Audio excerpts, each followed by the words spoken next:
In a blow to eastern North Carolina, Duke Energy and Dominion Energy have canceled the Atlantic Coast Pipeline. The 600-mile gas pipeline would have carried low-cost natural gas from West Virginia into Virginia and North Carolina, ending in Robeson County. The Cooper administration's handling of this project has been the subject of much scrutiny by our next guest. Dr. Don Vaart is Senior Fellow at the John Locke Foundation. He is the former Secretary of the State Department of Environmental Quality. He served during the Pat McCrory administration. Don, welcome back to the show. Thanks for having me. Are you surprised at this announcement that it's canceled?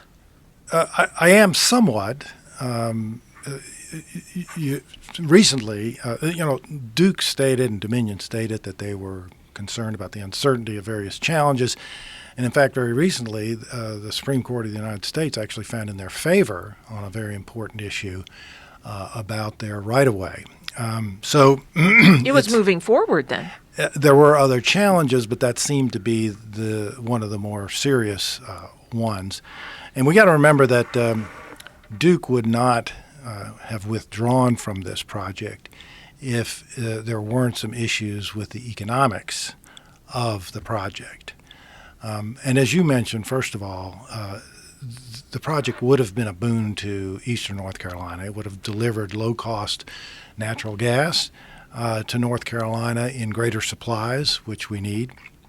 It would have also provided thousands of very high-paying jobs for the duration of the project. And to construct the pipeline. To construct the pipeline, and the additional access to natural gas would have been an economic development tool for eastern North Carolina for various industries. Did Duke and Dominion specifically say, gee, we're just kind of tired of some of these delays, it's too costly? What was their public announcement? They're a bit unclear. They talk about the uncertainty, and there's uncertainty of other legal challenges, but there's also uncertainty of the economics. So it's important to understand what the pipeline was and how Duke was going to make money out of it. Remember, the pipeline was being owned half and half by Dominion and Duke. And while no gas, Duke wasn't going to make any money off of gas sales, any gas that Duke Energy was going to purchase from the gas producers in the Midwest, for example, would have been transported through their pipeline, and they would have paid themselves, so to speak, for transportation costs. Now, you can say, is that self-dealing?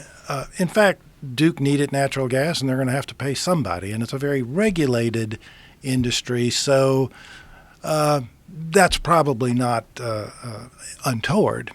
However, Duke was counting on being able to burn almost all of the natural gas that they were going to push across that pipeline.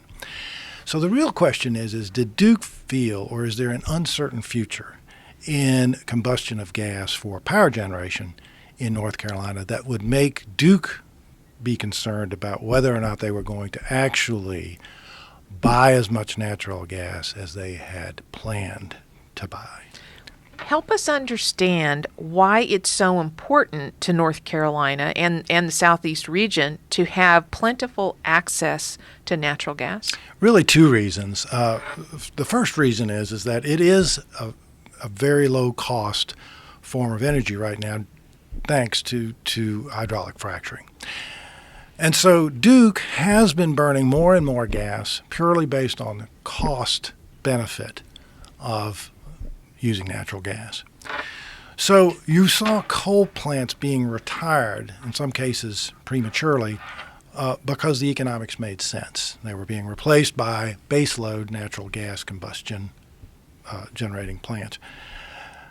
The question here is that Governor Cooper has been very strong against, in his clean energy plan, has been strong against continued burning of fossil fuel, including natural gas.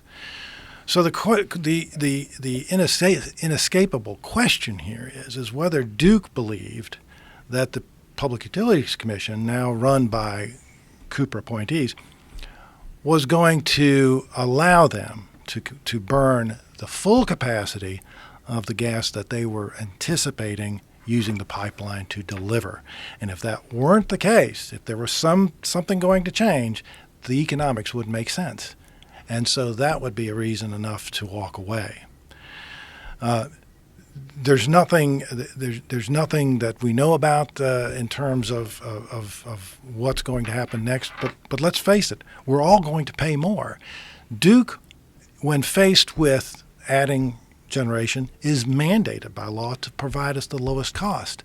And that was natural gas. And when that's taken away for whatever reason, they go to the next lowest cost, which is more. And so we're all going to be paying more for our electricity. There's no question about that. So this is what is a head scratcher to me, because one would think that eastern North Carolina, some parts of it are really distressed, as we know. And we hear a lot of conversation, no matter which administration is in power, saying, look, we have to do something to help eastern North Carolina.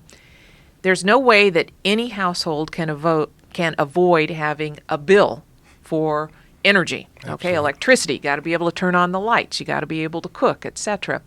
So one would think that if natural gas is lower cost, and it is helping, by adopting it is helping to retire more, I guess it would be polluting types of plants.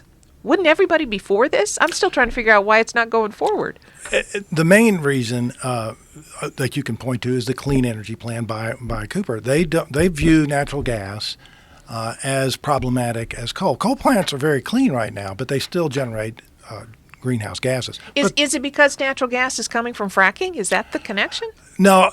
Well, there's some people that are concerned about fracking in its own right, but no, natural gas in itself is also a greenhouse gas, and it produces CO2, and therefore the Cooper administration is opposed to large increases in the use of it, and so your premise is entirely correct, unless you are then told, but I don't want any more fossil fuel. Then you have to go to the next lowest cost fuel. So we're looking at Duke probably spending a lot of money. That means the ratepayer spending a lot of money on modernizing our grid to allow for more solar, which is more expensive, but that's the next alternative. And I think that is where this is headed.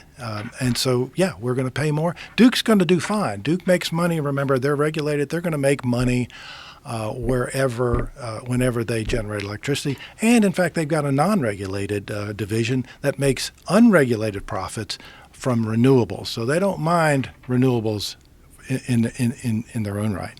So the losers here are really the people of eastern North Carolina. Absolutely. The ratepayers and the lost economic development opportunities that natural gas pipeline would have provided.